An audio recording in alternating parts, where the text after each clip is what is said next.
Okay, examples for solving problems involving quadratic functions. So the whole thing about quadratic functions is they exist, they model things like projectile motion or other stuff, and we want to be able to use them, that model, to try and solve problems.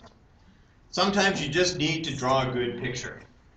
Many problems involving a diagram of a parabola can be solved by drawing the parabola in a useful position on a coordinate plane. That's an interesting, useful position, right? Once the parabola is drawn and the points are labeled, given the information in the problem, an equation can be found for the parabola. Once we have an equation, if we can determine where the vertex is, then we know the maximum or minimum. And that's often with these parabolas what we want to solve, right? Maximum or minimum. Maybe the x-intercept, the y-intercept, right? That can tell us some information. And I know that in 30-2, you're going to see quadratics, and you're going to be asked questions about them, right? Like, what piece of information are you looking for in this quadratic to find this particular thing? And a lot of times it's the y-intercept. I want to find the y-intercept, right? Like, what height was the coin at when it was tossed? Remember we did the coin toss thing. And when did it land on the ground, right? Stuff like that. Okay, example 1. A truck is to pass through a tunnel with the opening in the shape of a parabola. The opening to the tunnel is 20 feet wide and 15 feet high at its highest point. Draw a diagram of the tunnel on the coordinate plane shown. Label the important points. Okay, so where are we going to start the tunnel? So yeah, let's start it here. Okay, we know that it's a parabola, so let's just draw ourselves a parabola. It's a tunnel, so it's going to look like this. I mean, I'm not going to draw it the other way around or anything like that, right? So here's the road here. Road goes from here to here. The tunnel is 20 feet wide, so this is the point 0, 0. What are the coordinates of this point? 20, 0, right? 20, comma, 0. So we're at an x value of 20, which is, in this case, feet, is 20 feet wide, has a height of 0. And then where is the vertex? 10, 15, right? So the vertex is midway between the x-intercepts, right, which goes from 0 to 20. The average of 0 and 20 is 10. Okay, you didn't even have to think about that. You just knew it was 10. And then it's 15 feet high. Okay, so we have drawn a diagram of the tunnel on the coordinate plane shown, and we have labeled the important points, right? Which in this case is the x. This is also the y-intercept, right? So we've got our intercepts and we've got our vertex. Write an equation for the parabola in your diagram. Easiest form equation is vertex form, right? Vertex form equation looks like this. So y equals a, x minus p squared plus q. Okay, so by writing down the vertex form of the formula, I'm communicating to you, hey, this is the form of the equation we're going to use. I know where the vertex is, right? It's at 10, 15, and so those are the value of p and q, right? P is 10 and q is 15, right? Vertex, remember, is at p, comma, q. I have one other point on the parabola. We don't know the a value. What do we know about a? We know that it's, because it opens down, so the a value must be negative. So we know a is negative. And how are we going to find a? Well, we can put in 0, 0 or 20, 0.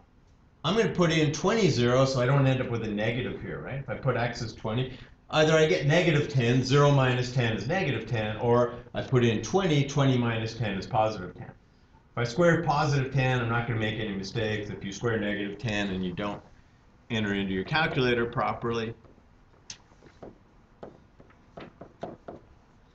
Okay, so y is 0, right? This is an xy point. So y is 0 when x is 20. Okay, so 0 is equal to 100a plus 15. Negative 15 is 100a. And a is negative 15 divided by 100.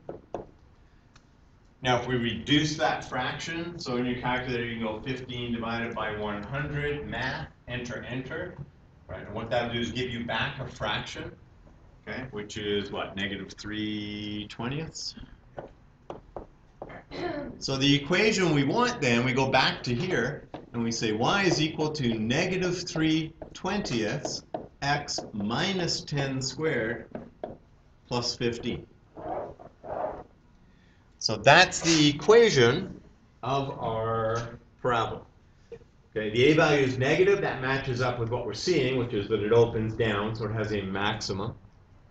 The -3/20 is really what determines the shape of the parabola. Okay, we're going to leave it as 3/20 instead of the decimal, although the decimal is actually an exact decimal, right? It's like 0.15 or something. But we can leave that as 3/20. Okay, so now we get asked an actual question, right? Which is, the trailer portion of the truck is 11 feet high and 6 feet wide. If the truck passes straight through the center of the opening, then how much clearance is there between the top right corner of the trailer of the truck and the tunnel ceiling? So we need to think, okay, so this, if there's a tunnel here, it's like kind of the snow shed, right? There's one for each lane, right? There's a tunnel for each lane, as opposed to one tunnel and it's split and you've got to drive on half of it. This is just one tunnel. You can go through the center of it. So the truck is 11 feet high and 6 feet wide. So 6 feet wide is going to go 3 feet either side, right? So if this is 10, what's this if we go 3 feet? 7, and this is 13, okay? And we've got 11 feet high. So what we want to know is either 13 comma question mark, sorry, we're looking here in this case, right? Or here, so wait a second, where did it say? The top right corner of the trailer. So we want to know this distance between here, and we know this distance, whoops, let's draw this, is 11 feet. Okay, so this is 11 feet, this is 6 feet, right? The truck is centered on the axis of symmetry, so it goes from 7 to 13, it's 11 feet high, and we want to know when x is 13, how high is the tunnel, and then we want to find this distance between there, right? So we want to find this question mark, subtract 11, and say that's how much clearance you have. Or if you don't have any clearance, don't do that. It would not be a wise thing. Okay, so let's, what are we going to do? I've got an equation. What am I going to stick into my equation? So y is negative, here's the equation, -3/20.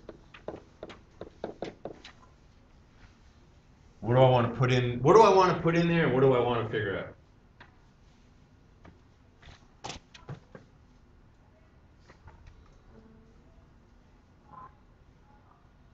So do we have an x value or a y value? X. And x is 13. So we're going to put x is 13 in there, figure out the height of the tunnel, right? The y value for the parabola, not the truck, because the truck is 11 feet high. And figure out the y value for that, right? We're going to use our calculators. We're going to round to like the nearest tenth or thereabouts. Okay, so we want y is -3/20. 13 minus 10 squared plus 15.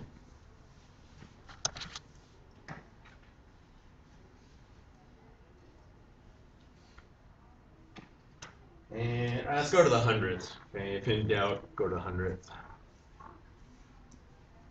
So plug that in your calculator exactly as you see it, -3/20, bracket 13 minus 10 squared plus 15, and you get 13.65 feet, right? So a single quote is feet, because there needs to be units on there. All right, and then what are we going to say?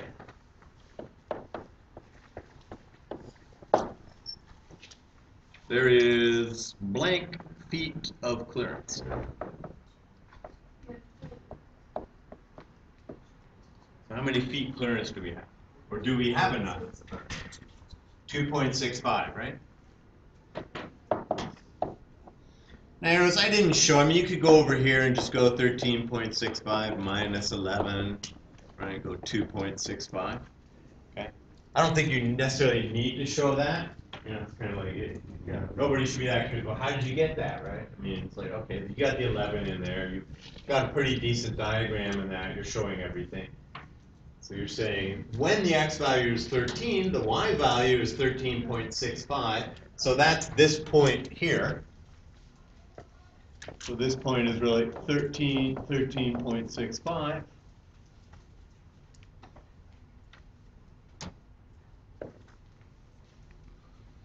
And we've got 2.65. Make sense? Right, so we started with some information, right? Here are a bunch of words. We translated that into a good diagram. We labeled the diagram with the information we know, the points. Well, the tunnel starts at 0, 0, goes to 20, 0. It's 15 feet high, but the x-coordinate is going to be halfway, right? Because these are 2 points on a horizontal line. 0 plus 20 divided by 2 is 10. There's my vertex. Using vertex form, y equals a, x minus p quantity squared plus q. I plug that in, I put in my p and q, I then put in an x and y and solve for a. There's my equation, and now I can use the equation to solve a problem which involves this truck which is passing through the center. It's 6 feet wide, so that's 3 feet either side of the line of the axis of symmetry, or the midline. And there we go. Solve the problem.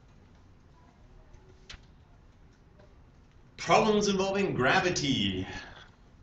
So these would be projectile motion, right? Like it's when you fire something out, then gravity takes over and we get that path. All problems involving gravity and time use the equation h of t, the height as a function of time, h bracket t bracket, height as a function of time, is negative 4.9 t squared plus v sub 0 t, which is the initial velocity of the object, plus h sub 0, or the initial height. Anybody do physics? You'll have seen this formula or something like that. Okay, and if you ever do physics and you do projectile motion, you're going to see that formula, right? But they'll just give it to you. Okay, so a stone is dropped from a bridge. So if I drop it, what's the initial velocity of the object? 0, right? So at time 0. If I throw it up, then there would be some information there, right? A stone is thrown from a bridge, or blah, blah, blah, at 10 meters per second or something like that, right? You know, what happens when it's thrown up? It starts to slow down, right? Gravity takes over and it reaches a maximum height, pauses for a moment, and then falls. And it speeds up as it's falling. And if I throw it up at 10 meters per second, when it comes back and it's at the same level it was thrown up at, it's going the same speed, but in the opposite direction. Right? So it'll be going at 10 meters per second down. So you got 10 meters per second up, and it'll be going 10 meters per second down when it reaches the same height. That's why you don't want to fire bullets up in the air, because they'll be going the same speed when they come back to the ground as they went up, which is pretty fast. Okay, not quite because of air resistance and stuff like that, but.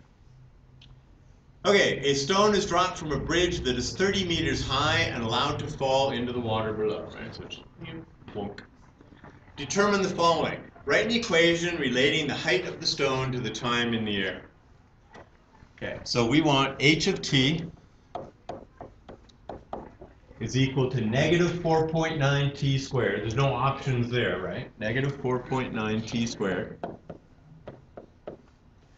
Plus v0t, v sub 0, and we said the initial velocity was 0, so that term just doesn't exist, right? It'd be plus 0t, so we're not going to write it. Plus h0, which is the initial height, so what do I put? Plus, the initial height is 30. How long does it take the stone to reach the water? Okay, what are we looking for to find when the stone reaches the water? So it starts out at 30, hits the water. How high is it when it hits the water? 0. So we're looking for what to be 0 there? You can't make a 30 into a 0. So I have two choices, right? either t is 0 or h of t is 0. There's only two things in here, right? H of t or t. So which one is going to be 0? So if I make t, what's t? T is time. At time 0, how high is the stone? 30. Well, that's no good. We already know that. There's nothing to solve. So what do I want to be 0? H of t, I want the height to be 0, right? Yeah. How high is that? Start at 30, then what? It could be 29, 28, 27. Well, it's really going to be every value between 30 until it hits the water, at which point it's 0. So we want, so how long does it take the stone to reach the water? When stone hits water,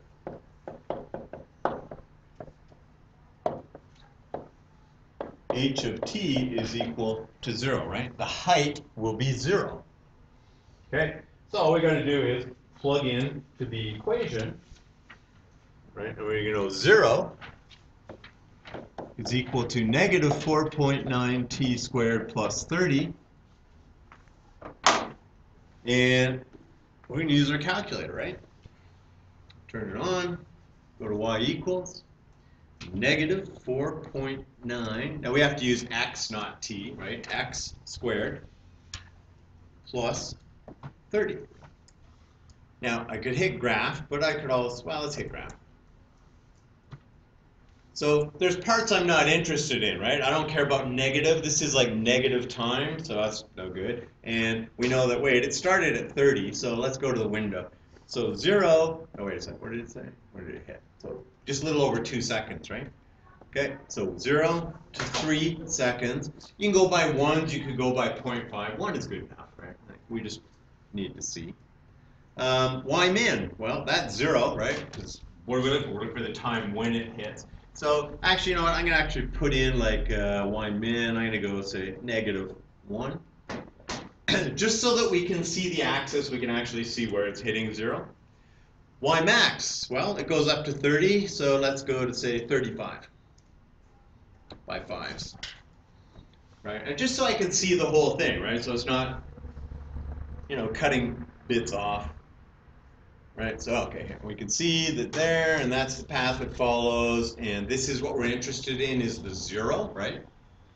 So 2 ways to do that. You could do sec function 0. I don't like that way.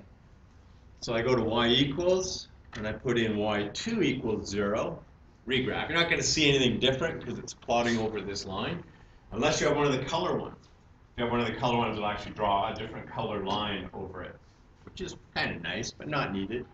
Second, calc, intersect. And I just move down until it hits 0. I'm looking for a y value of 0, right? Or pretty close. That's pretty close. 1, 2, 3. 2.47.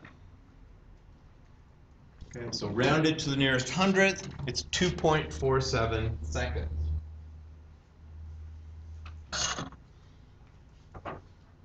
Okay, so what did we do here? We said y1.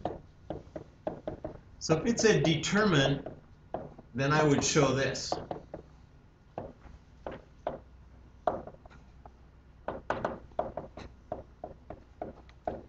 So I'm showing the work, right? Like, look, in y1, I graphed the quadratic, negative 4.9 t squared plus 30. In y2, I graphed 0, and I found the intersection.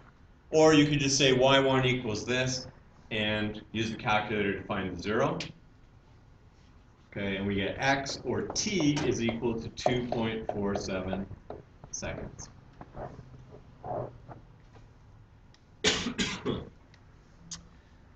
Questions?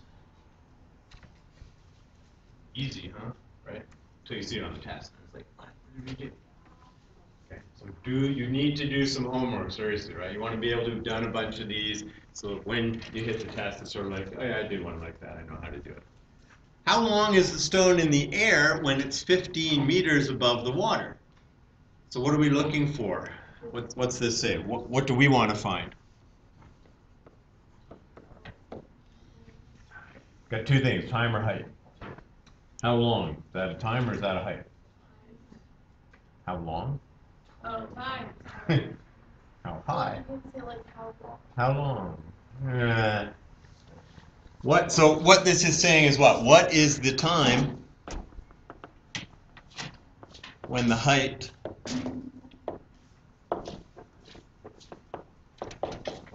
is 15 meters, right? Or what is x when y is 15? Okay. So I'm translating that twice, right? Once from the English, how long is the stone in the air when it's 15 meters above the water, to I want to know the time when the height is 15. I want to know the x value when the y value is 15, right? So this is in terms of this, time and height. This is in terms of the calculator. Go to the calculator. So when y is 15, so instead of 0, we want 15. And we're looking for this intersection, right? Because that'll give us the x value. Okay. So if I said, what is the height when, 1.73 seconds after the stone was thrown, then that would become, what is the y value when x is 1.73? You go second calc value, plug in an x value, and get a y value. Okay, so what are we doing? Second calc intersect. And I'm just going to move to the point, right? So just follow. Okay, close enough. Hit enter. 1, 2, 3. And what do we get? 1.75. So how long is the stone in the air? The stone is in the air for 1.75 seconds.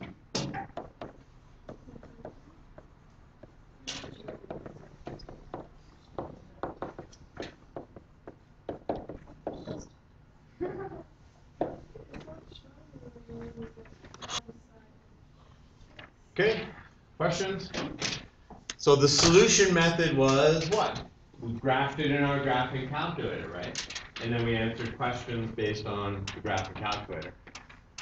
Right? In the first example, what do? We put the information down, we use the vertex form to find the equation, and then use that to solve. And in example 2, we use the standard form equation from a formula, standard form equation, and then solve. For problems about asking about maximum area or maximum revenue or minimum cost, think about the vertex, right? What is the vertex? It's the minimum value if it opens up. It's the maximum value if it opens down, right? So if we're trying to fence in an area, for our dog or our cattle or something like that, we probably want to get the biggest area that we can for the amount of fencing, right? You're not going to fence off something that's like 1 meter wide by 50 meters long, right? Unless your dog really likes to run or something. They can run up or down.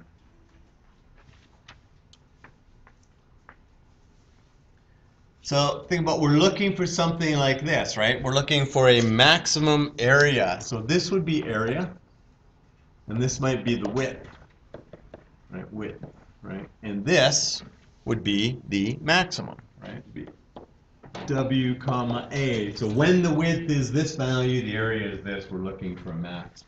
If we're doing this with revenue, so you're a company and you can sell this thing, right? You know that if I lower the price, I'm going to sell more of these. That's the Walmart model, right? We're going to sell things really cheap, but we're going to sell a whole bunch of them. Or I'm going to keep the price high. We may not, sell as many, but we will still make more money. Kind of the Apple model, right? We're not giving these phones away. We're selling them. We know we can. People will pay like me. People like me will pay for them, and we'll make lots of money, right? And if you look at your Samsung phones or the Amazon Fire phone, which is on fire sale, it was $199, and they were selling it for 99 cents. They're not actually making money on that, right? They're actually losing money big time. But those are two models, right? So you can make very little profit, but sell a lot of them, so we're maximizing revenue, or we can make a large profit on each one, but not sell as many, and we're minimizing revenue. So this would be a revenue one. There's revenue. Okay, and revenue is the amount of money that comes in. We could also do it for profit. Profit is simply revenue minus cost, right? It's the amount of money that comes in minus the amount of money it costs us to actually make these things or whatever, right? The widgets that we're selling. And this would be the number of price changes number of price changes, right? So if we change the price, right? If we raise our price at a movie theater, we're going to sell fewer tickets, but we're going to make more money, right? If we lower our price, we're going to sell more tickets, we'll make more per person, and we'll have more people, so we'll make more money. And that's the idea here. And then this would be, this point here would be the number of price changes, okay? And we'll look to examples of these. And this would be revenue. Minimum cost.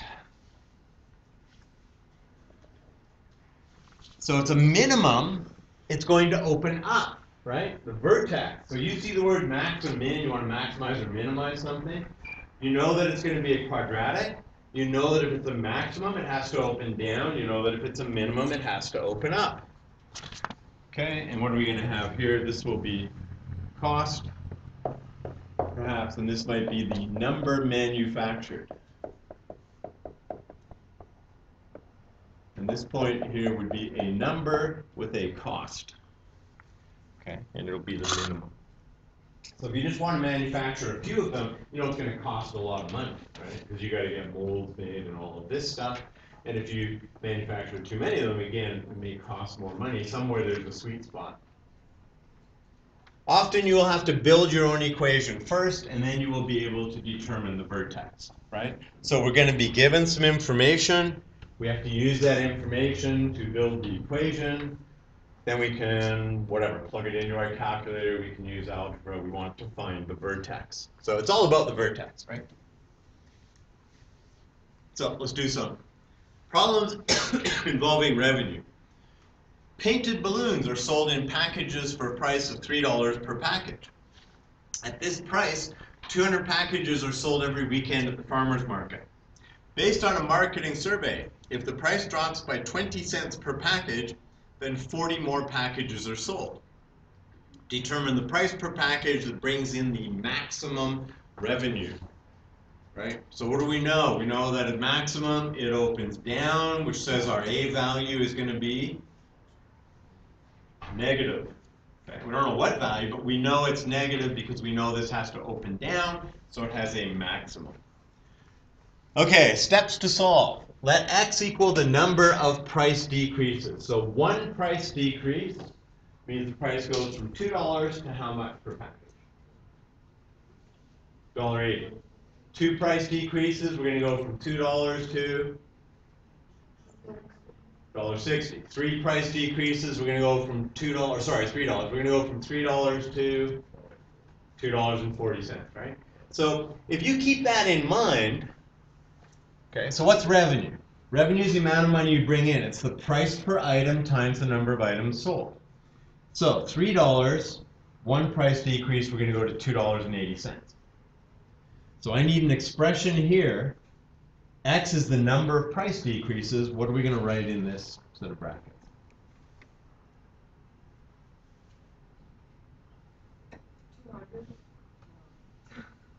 So $3. Okay, so one price decrease, we go from $3. I said two earlier. Go from $3 to $2.80, right?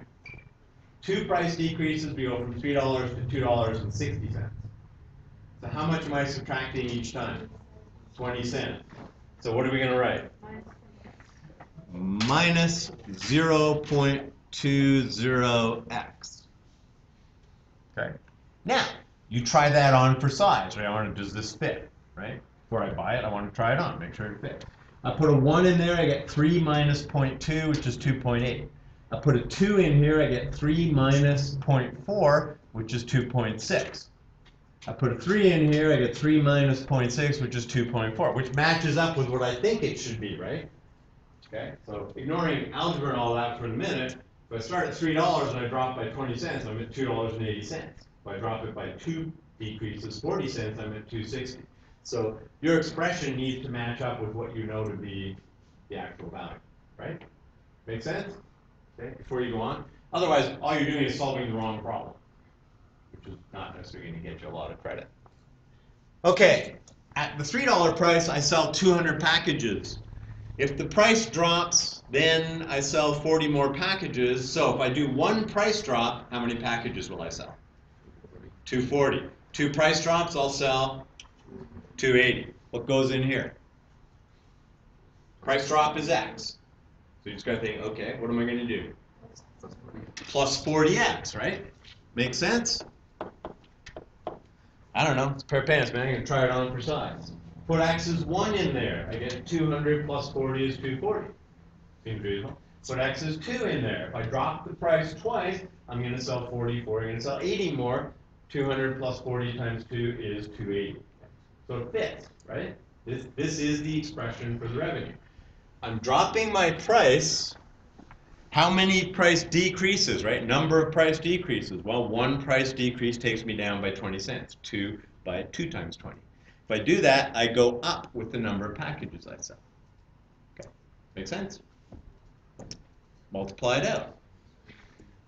3 times 200 is 600. Okay, so we're going to use FOIL. 600 plus 3 times 40 is 120x. Minus 0.2 times 20 is 40, right? So it's going to be minus 40x. Minus 0.2 times 40, which is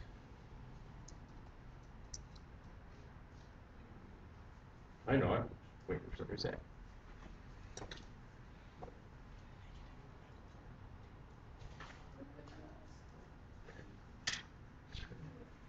You can actually just use a calculator, right? Negative 0.2 times 40, enter, minus 8x squared. Okay, minus 8x. So use your calculator. I don't mean to take them away from you. Only one course, math course in this school where you can't use calculators, and this one isn't it. So you're always going to use Math 31, which you're not taking this year because it's a grade 12 course anyway. Okay, so now you use the equation to determine the, well, this isn't really a simplified equation. Let's go and simplify this a bit more. So revenue equals, I like to lead with the x squared term, right? So we're going to go negative 8x squared. 120 minus 40 is 80, so plus 80x plus 600. Now, we can go a little simpler on that.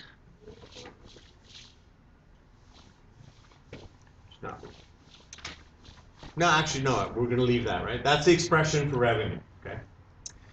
Okay, we want to solve this. So we could, so now use your equation to determine the vertex. Here, let's write this word in. Algebraically.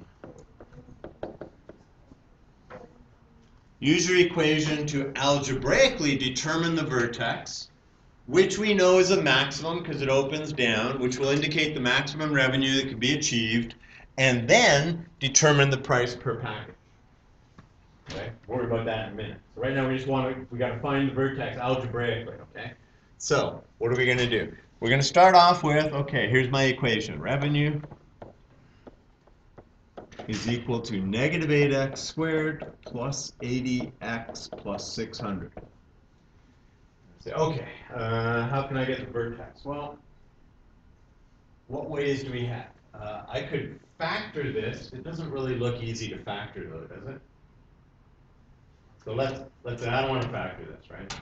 Because if I factor it, I find the x-intercept. If I have the two x-intercept, I find halfway in between them, which gives me the x-coordinate of the vertex, which I then plug into the equation and get the y value for the vertex. So we're going to use partial factoring. Because partial factoring on this will actually be kind of easy, right? So partial factoring says we want to take a negative 8x. Right? Partial factoring says you're going to factor the first two terms. You're going to do that by getting rid of the number in front of the x squared along with an x, right? Which is negative 8x. And then we put an x in here.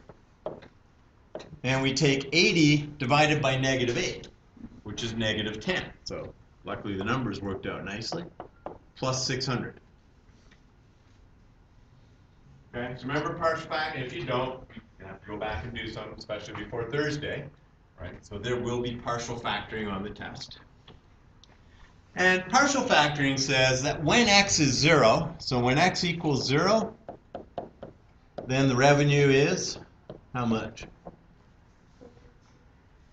600, right? When x is 0, that means this term becomes 0 times this. Doesn't matter what that is, right? 0 times something is 0. So the revenue is 600. When x equals what?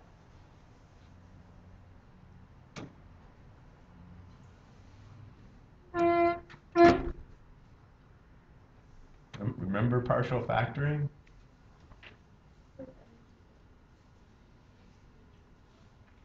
So partial factoring, we pull the value out in front of the x squared, right? Write that with an x, and we get the x minus 10. And the idea is, I want x to be 0.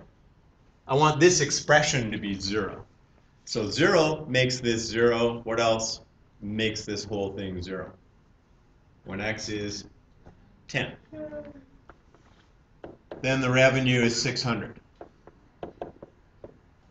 So we have 0, 600. We have 10, 600. Where do we go from here?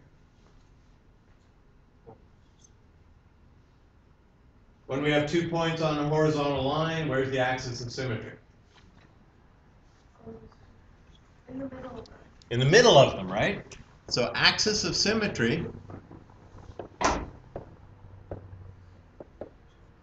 is x is going to be equal to 0 plus 10 over 2, which is 5. Okay, so I have 2 points on a horizontal line, right? That's what partial factoring gets you. You don't have to find the x-intercepts, which in this case probably aren't even nice numbers anyways. You just need to find 2 points on a horizontal line. How do we do that? Partial factoring, easy.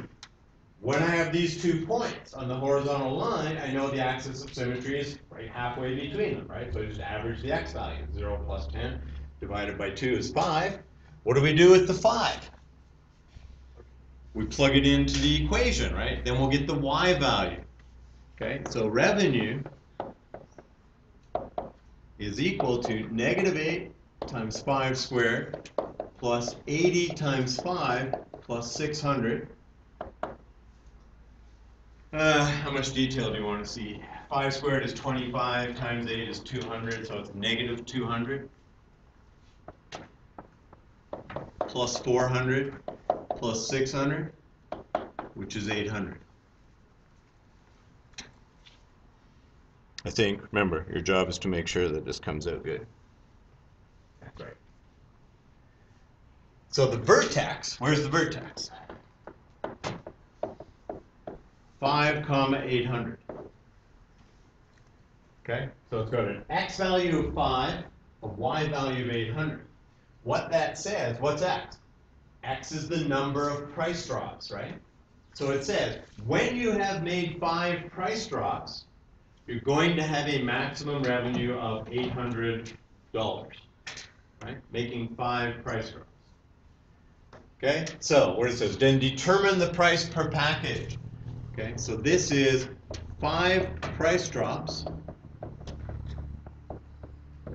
and this is $800. Okay, what's the price per package then?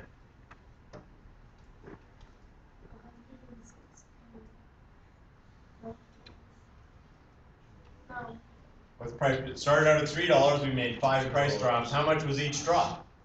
20 cents. So what did we drop the price by? By $1, and we ended up with $2, right? So that really just goes back to here, right? Price per item. 300 minus 0.2 times 5, which is $2. So the price, so 5 price drops is 5 times 0.20 equals 1.00. So if I asked you, how much did we drop the price by? So we dropped the price by $1, which means we're now selling it. So the selling price is 3 minus 0.2 times 5, which is $2.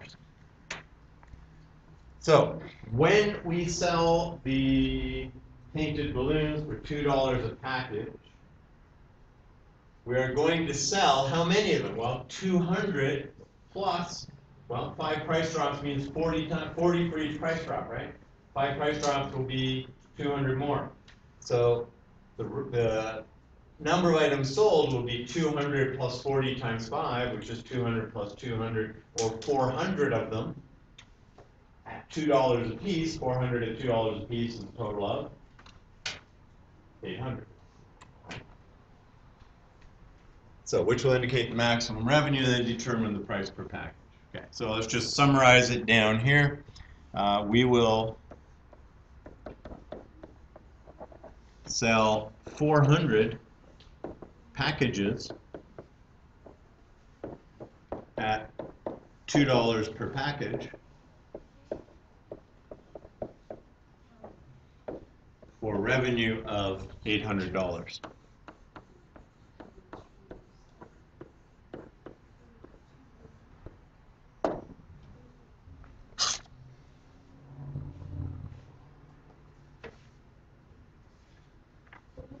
Where'd you get 400 from? 400 packages? Yeah. Okay, so if we go back up That's here, number of items sold. Okay, so we figured out X was 5, right? So 200 plus 40X. 40 times 5 is? 200 plus 200 is? Right? So this ends up being 400. This ends up being 3 minus 0.2 times 5, or 2. Right? So the price per item is $2. Number of items sold is 400. 2 times 400 is. So we go back up to here, right? As long as you don't mess this up. You mess up this line, it's just going to be total garbage, right? Yeah. Okay. Now, bad things about being total garbage. Well, number one, you get it wrong. Number two, how long does it take you? Probably about 20 minutes, right? Because you're wasting time and it's just not going to make sense, right? And so when you start working with something that goes off the rails and doesn't make sense, it starts to take a lot of time, and you're looking at it going, this can't be right. So if that happens, what do you do on a test? Leave it, go on. Do you erase what you have? No. Unless you're going to come back and look at it later, right? So you might just say, I'm going to start this thing over. Right? So do not erase unless you replace. Right? I would do say that for the diplomas. Because if you leave something there, there might actually be some marks there. You might have 3 out of 4 marks. You just don't realize, right? You say, oh, this is all garbage. You know, and it's not. It's just you made one mistake down here. The stuff up here was good. You messed up down here, which sent the whole thing off the rails. But you actually have a substantial part of the solution. So don't erase it. Because how many marks will you get if it's erased? You get nothing, right? Worst thing I hate is looking at it where you can see what was erased and you go, wow, I would have got like 2 out of 3, but I have to give you zeros. You didn't leave anything there, right? So leave something there, right? So show your work. But the really important thing with these guys is make sure that this makes sense, price per item, right? You can figure it out. There's no magic there, right? It's like I'm selling them for $3, and for every 20-cent price decrease, well, it's $3, $2.80, $2.60, $2.40. So make sure that your your equation will generate those values, right? $3, one price drop, $2.80, yep. 2, $2.60, yep. Number of items sold. I'm going to sell 40 more, so 200, 240, 280. You don't need much. Just a calculator or your brain will get that one, right? 200 plus 40 is 240. Another 40 will be 280. Another 40 will be 320. So try it out. If I do 3 price drops, I get 200 plus 120 is 320. Good, because that's what I figured 3 price drops. So maybe you got some numbers on the side here, right? Where you're going, okay, $3, 280, 260, 240, and you say number of items was 200, 240, 280, 300, right? Oh, 40 more, 320. So you put those, just write those down and then just make sure that these give you that. If they do, you're pretty safe to go on, right? Okay, go on, and then work it out. Problems involving maximum area. Rectangular lot is bordered on one side by a stream and on the other 3 sides by 600 meters of fencing. Determine the dimensions of the lot that will produce the maximum area.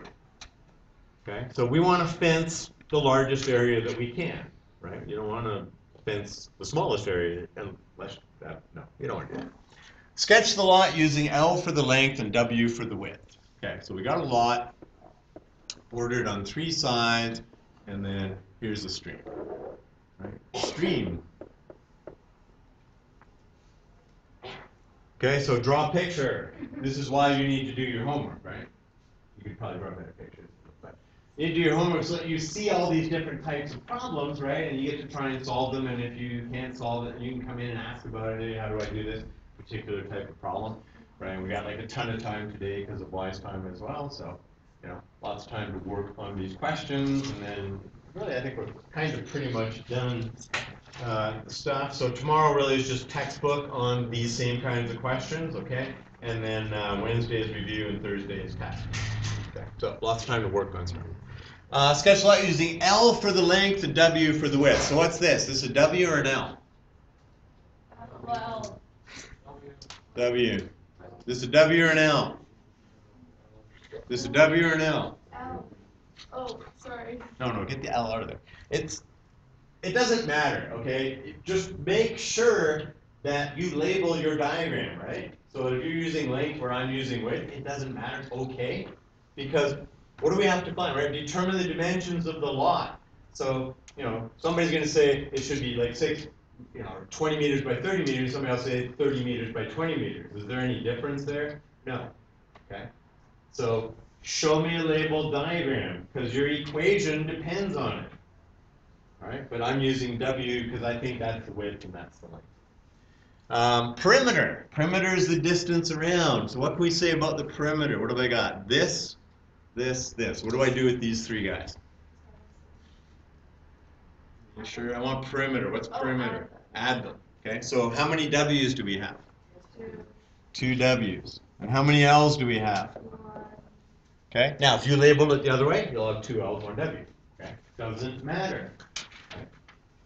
What matters is you don't give me a diagram and you do it the way that I've been, things get a little confusing, but in the end you should still end up with the same mark because you're just going to say the lot's 20 by 30. Right? You'll just say the length is 20 and width is 30, which is fine. I know we tend to think length is the longer side, but it doesn't matter. Okay, what's the area of this? Rectangle. Something times something. Yeah, what's the area? Length times width, right? Okay, that's why we're doing this. You're going to get 150 of these to do. You'll have a couple of these to do for homework, right? They may look a little different. We might want to split this pen. So, I mean, a variation of this would be to split the pen in the middle, right? In which case you'll get W, W, W. You'll have 3 W's, right? Because you got to use the pen. The area will still be L times W, right? Area is the total space. It's a rectangle. The rectangle is length times width. The perimeter, though, well, if I have to draw a middle line, but you might get a question like that. You just draw the diagram, label it, do that. You don't get the answer, come up, show me what you've done. So I want to see what you're doing. You know, if you come up with a question, just say, okay, here's what I did. Not going anywhere, right? What am I doing wrong? Okay, what is the perimeter? We know the perimeter, right? They gave it to us. How much fence do we have? 600. So this equation becomes 600 is 2W plus L. Do we know the area? No. We know we want the area to be a maximum, which means we need to get a quadratic equation, right? That gives you maximum. With a negative A value, because it's got to open down to give us a maximum. So I can't do area with 2 different variables, right? So what I want to do is I want to solve this for either L or W and then substitute it into here because then I'll have an expression which just has 1 variable and I can solve that, right? So what are we going to solve for? W or L? You should always go with the opposite of what you first think. L. Yeah, so here's the problem. It's not that you can't solve for W, it's just going to make it a lot worse than it needs to be, right? If I solve for W, I'm going to have to go 600 minus L, right, and then divide by 2. I don't want to do the division. So L is 600. How do I get L by itself? What do I do with the 2W? What operation? Multiply, divide, add, subtract. Okay, so I want to get L by itself. How do I get rid of this 2W? Do I add 2w to both sides, subtract 2w to both sides, multiply both sides by 2, subtract, right? Okay, make sense? Right? Like you just ask yourself, what am I doing with the 2w and the l? I'm adding them. How do I unadd? Okay, we call that subtract. So I'm going to subtract 2w. Now what do I do? Well, I go up here and I say, instead of L, what am I going to put in? 600 minus 2w. So the area is 600 minus 2w times w. Right. Now we have an equation solely in terms of the width of the thing, width of the area, and the area, right? We've got width and area. We don't have length anymore, right? We've got one variable. Multiply this out, we get area is equal to 600w minus 2w squared, or make it look more quadratic-y, negative 2w squared plus 600w.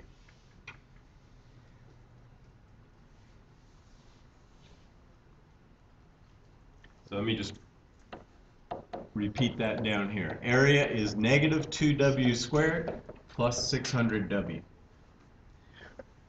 Okay, I want to find the vertex.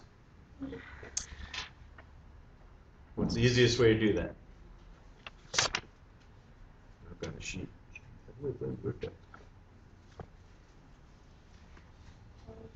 So for us, finding the vertex pretty much always going to involve partial factoring, right? So we're just going to, and this is actually very easy partial factoring, right? Because really, it's not partial. This will be full factoring. It's not partial because we don't have any other term out the back here. So area, okay, how do we partial factor? And really, we're just common factoring, right? Say, well, I need to get rid of the number in front of the w squared, which is a negative 2. So negative 2w, w. Got to change this sign. That's a negative. So that means this is minus. So 600 divided by negative 2 is minus 300. Okay, and there's nothing out here, right? Plus 0. So negative 2w, and then w minus 300. Okay, what are my two values then? So if w is, you could think, I wouldn't write this, which I just wrote, but sort of think, okay, it is really plus 0, right? So if w is equal to, what do we do in partial factoring? We set this to 0, right? Which gives us 0, 0. If I put a 0 in for here, this becomes 0 times something, negative 300, which is 0, right? And then 0. Okay, because there's no number out here. Remember the other ones? There was the number there. So for the revenue, there was like the plus 600 or whatever. But there's a number. So you put a 0, you got 600. You put a 300, you got 600. Okay, what's the other number I'm going to get? 300 and 0, right? Yeah. So what does that say? It says, if you make the width of this thing 0, then you're going to get an area of 0. Kind of makes sense, right? I mean, there's no, if I make this thing 300 wide, right, then there's no, right, because it'd be like 300 and then 300 back, there'd be no area enclosed. So, where's the vertex? Okay, so axis of symmetry, I'm going to abbreviate it, A of S. 0 plus 300 divided by 2, right? Average x, 150. So the axis of symmetry is x is equal to 150. Now, actually, in this case, it's really a w, right? W. So the vertex is going to occur when w is 150. And what is the vertex? Well, so we just go back up here, right? So what's the area? Because that's where the vertex, right? When w is 150, we get the area, and that's the vertex. So area is equal to negative 2 times 150 squared plus 600 times 150. Okay, use a calculator. I don't need to see intermediate count. I like to see that, right? You're writing that out. Now just plug it into your calculator and say area is, and give me the number. How much? You say 81,000? No. 89,700. Okay. Everybody get something different? Okay. Try it again. How much? 45,000. Anybody else get 45,000? See another one? Okay, got at least two. Good enough for the time being. Now, was it meters? Yeah, 600 meters fence. Okay, so our area is 45,000 square meters, right? So when the width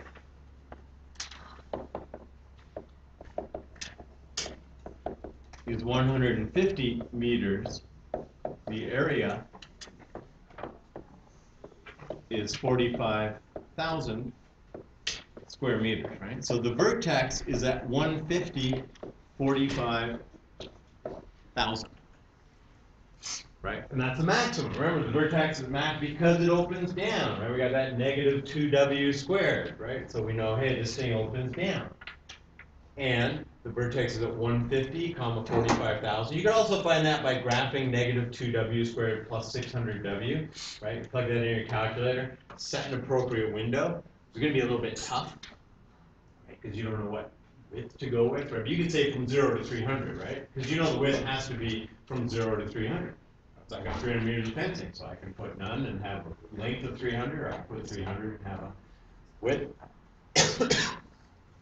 And it wants to determine the dimensions of the lot. So we go back up here, right? And we say, hey, I know what L is. L is 600 minus 2W. L is 600 minus 2 times 150. So L is 300 meters, right? We got a nice expression for L that we built right up above, right? What's the length? It's 600 minus 2 times the width. Okay, so now you're trying to determine the vertex, got which indicates the maximum area can be achieved to determine the dimensions of the lot. The lot measures 150 meters by 300 meters. Okay, and if you think about it, right, I got 150, 300 is 450, and another 150 there is 600. Matches that. I got 600 meters of fence, right? So when you go back here and say 150, 150, 300 is 300, 300, 600. Okay, that has to be true. And then what's the dimension? Well, 150 times 300 is your area, right? Which is 45,000. So the lot measures 150 meters by 300 meters and has an area of 45,000 square meters.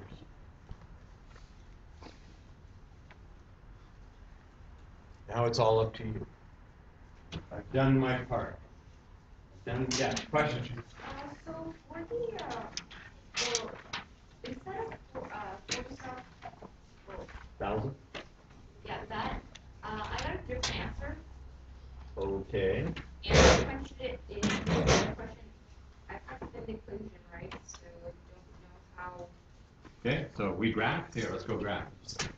What are we doing? Y equals, okay, so it's negative 2x squared, where was the rest? Plus 600x, right? Plus 600x, delete, delete, delete, delete, delete. Let's delete the wrong end.